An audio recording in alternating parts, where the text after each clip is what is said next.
So, today I'm going to respond to a video where this trans woman talks about quote-unquote trans face. So, apparently, this is somehow comparable to Blackface. So, what she's going to be talking about is non-transgender actors playing transgender characters. And this is a problem for some reason. I don't get it. I don't get it at all. The reason why there are non-transgender actors playing transgender characters is because there are not a lot of transgender people out there, much less transgender actors. This does not click in people's heads. There are just not a lot of transgender actors out there. People act like there's like some abundance of transgender actors out there. There aren't. There just aren't. I'm sorry. If there were, yeah, it would be a shame that transgender people weren't getting like these opportunities. But there just aren't. I'm sorry. The fact that she's comparing this to Blackface is really insulting. So let's just get into the video. Oh, Erin, you've stepped in it again. This is completely unrelated, but what the hell is on her wall? It looks like some giant insect is gonna creep up on her. It just looks creepy. It's time to talk about trans face.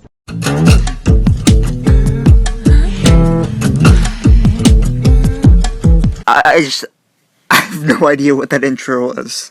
So last night, Jared Leto won an Oscar for his brilliant portrayal of a trans woman.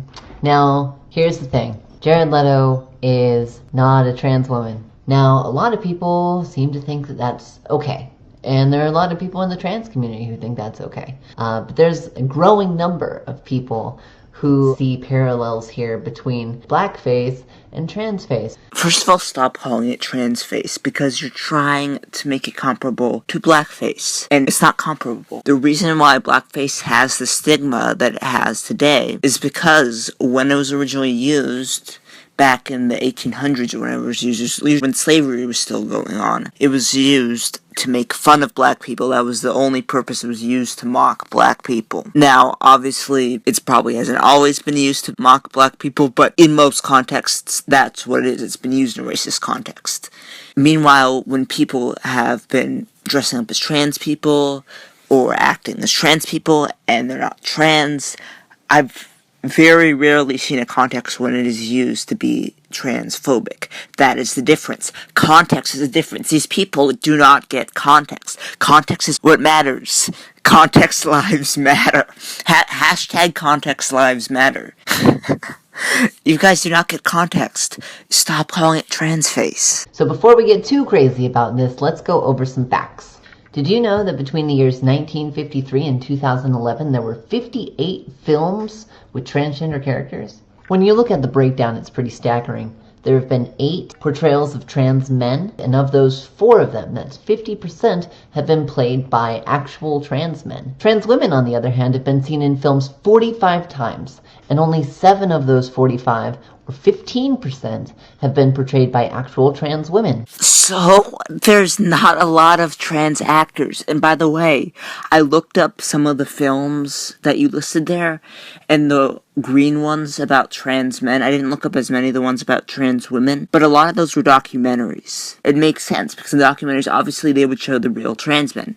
But in the non-documentaries, they would obviously hire actors. And there are not going to be a lot of trans actors. There just aren't. Only about 0.3% of the population are trans. I'm sorry, that's just the way it works. Did you know that 40% of the time, transgender characters are portrayed as the victim? Okay, she's just kind of putting these stats out there and not backing them up with anything, so I don't know where she's getting these from. Did she watch these movies, or did she just look something up about that? I don't know where she's getting these from. Did you know that 21% of the time transgender characters are the killer or the villain? Again, don't know where she's getting these stats from, and besides, like I said, some of those movies are documentaries, so neither of those would really apply in that case. Did you know that the most common occupation for transgender characters in films is sex worker? Or that anti-trans slurs appear in 61% of all scripts with transgender characters? Okay, 2 things. First of all, yes, it is a common stereotype that transgender women are sex workers.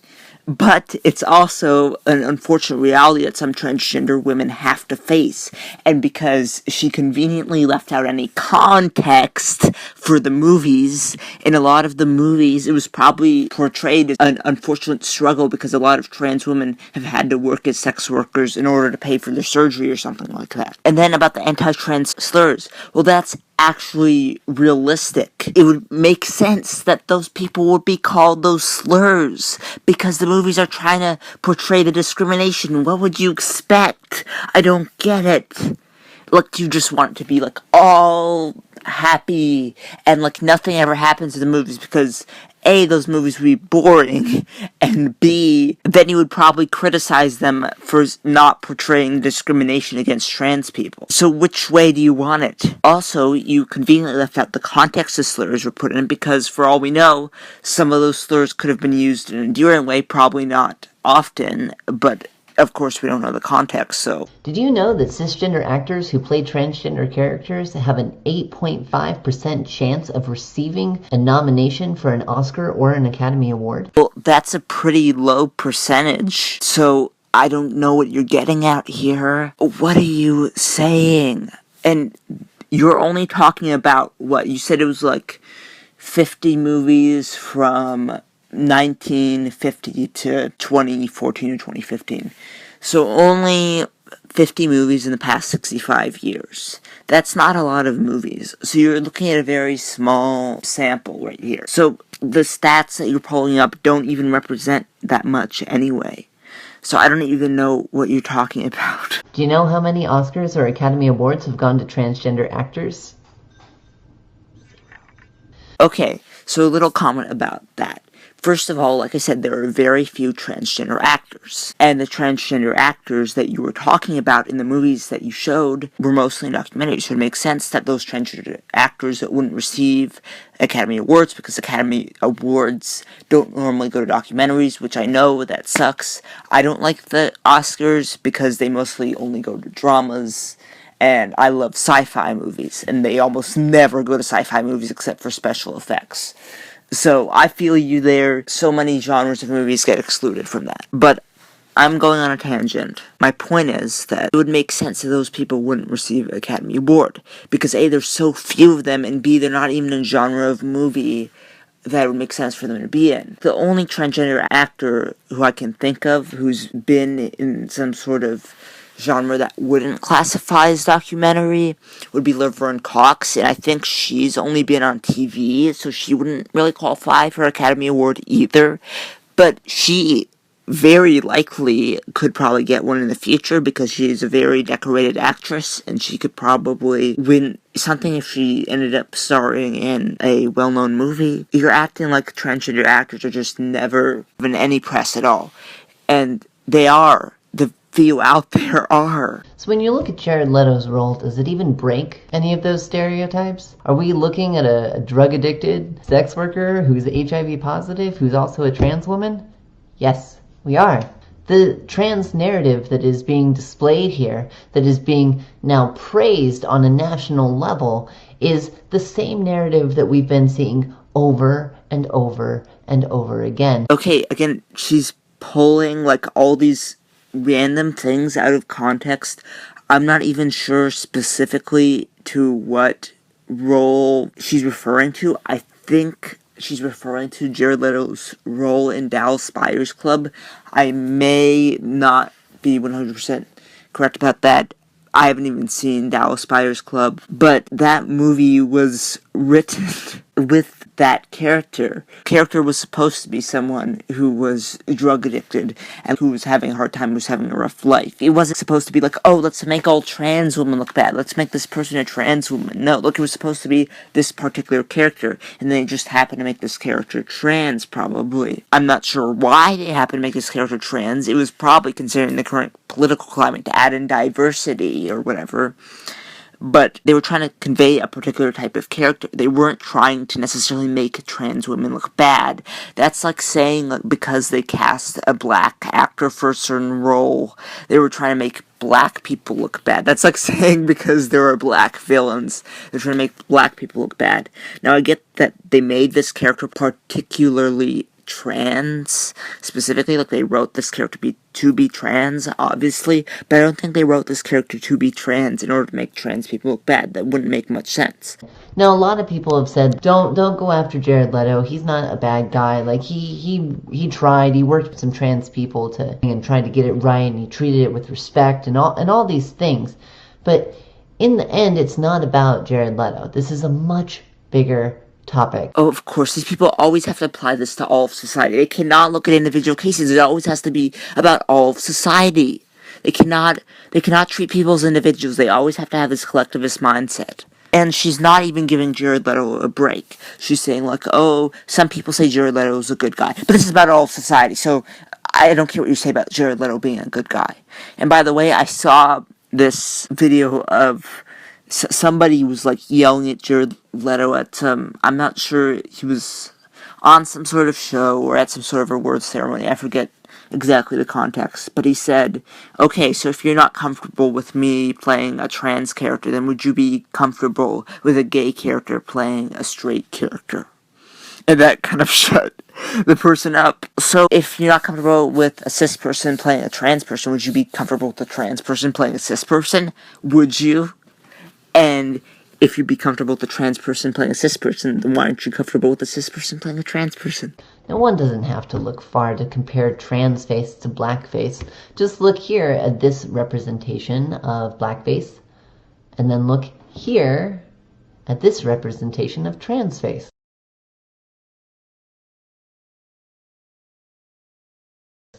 And tell me which of them is more offensive. Go ahead. Tell me in the comments below, because I'm dying to know. So you're saying because blackface was a really poor representation of black people, and a movie portrayal of a trans person was a really poor representation of what trans people look like, they're somehow comparable? No! It depends on the context. It's the context. The whole point of blackface was to be really racist towards black people in a time when there were very racist laws against black people. The point of portraying trans people in movies was to portray trans people in movies, regardless whether that portrayal was good or bad. They're by no means comparable. And it's so insulting that you're comparing trans people being portrayed poorly in movies to the struggles that black people had to go through with slavery and segregation. Look how entitled do you have to be? How unaware of history and of actual struggles do you have to be to make that comparison, to go, oh, I'm so oppressed. I'm just like when segregation and slavery was going on. I'm just like what happened then because a trans person was portrayed badly in a movie. Or not even badly. Like, I don't even know if Jared Leto's representation of a trans woman was necessarily bad or not. She's just saying it's bad. I don't even know if it was bad. Just, oh my god, this is so irritating. To me, it's almost the exact same thing. It is the portrayal of one community by another in a way that is offensive, insensitive, and problematic. Okay, yes, if a trans person is portrayed poorly in a film and it's intentional to make fun of trans people, that is insensitive and offensive. But that is not the same as during the times of slavery, when people would go to, I think they were called minstrel shows, where people would dress up as black people and do blackface and play exaggerated characters of black people. That was not the same thing. Like, the fact that you think blackface is just somebody poorly portraying a black person shows how ignorant you are about what blackface actually was. These people, like, I think they know so much about the actual oppression and struggles of various groups, but they know zero about it. Like, the fact that she thinks these are by any means comparable is just ridiculous. So let's look at the clip over here. This is a scene from Silence of the Lambs where one of the main characters, Buffalo Bill, who's also the killer, is shown dressing up as a woman. Now, the whole premise for this film is that the killer, Buffalo Bill, is a trans woman who is killing other women so that he can make a suit out of their skin and become a woman. So that's not even a trans woman then. Why did you bring that up? And by the way, I just realized this now, but a lot of people, when I did that video where Chase Ross and Ty Turner were putting on dresses and stuff, people were like, this is worse than Buffalo Bill. Anyway. Yeah, that's not even representation of a trans person. What are you even saying? That's not even a representation of a trans person. That's just a man being creepy and dressing in drag. That's not even anything. What are you talking about? It's like a creepy serial killer thing.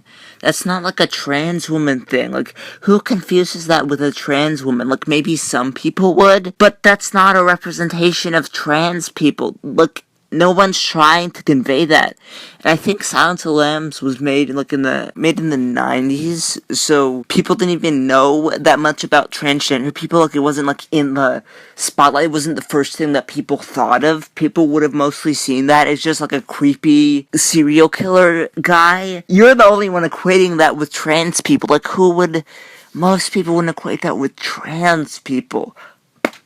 I don't get this.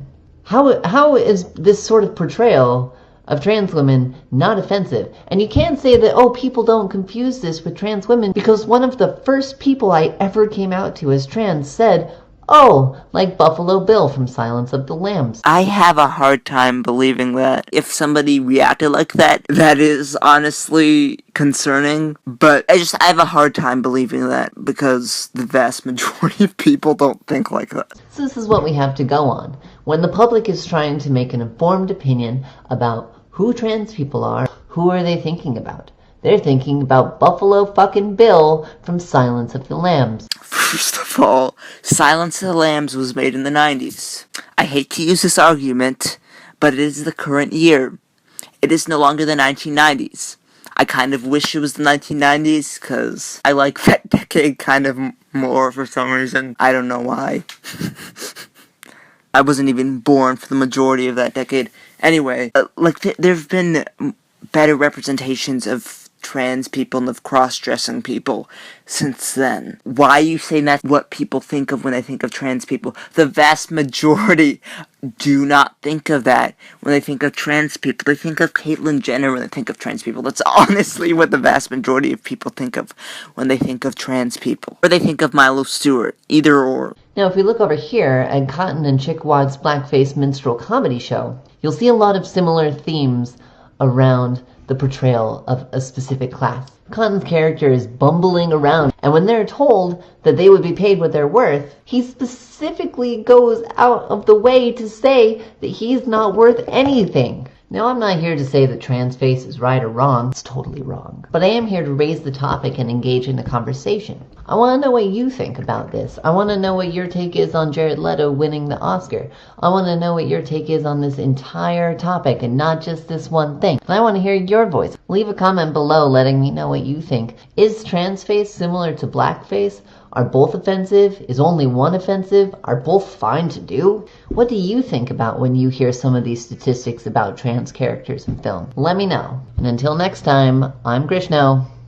Peace out. Okay, so to conclude, this video was so idiotic. I don't even know what that was. And it's hilarious how she was all like, well, let me know what you think. But, by the way, quote-unquote, Transface is totally wrong. Like, she was claiming that she wanted open discussion and a debate, but at the same time, she was totally biasing everybody's perspective. But I actually just checked out some of her more recent videos. That video was from a couple of years ago, and she does seem to have more rational views at this point. Like, she did a video where she was kind of, not necessarily calling out, but being more critical of transgenders, and specifically of people who don't want to be called any pronouns at all. So I do commend her, at least for being a little more rational. But this video was, oh my god, it was utter garbage. So yeah, a non-transgender person portraying a trans person is by no means comparable to Blackface. I don't know where anybody is getting that from. So I hope you guys enjoyed this video, and thanks for watching. Feel the funk blast!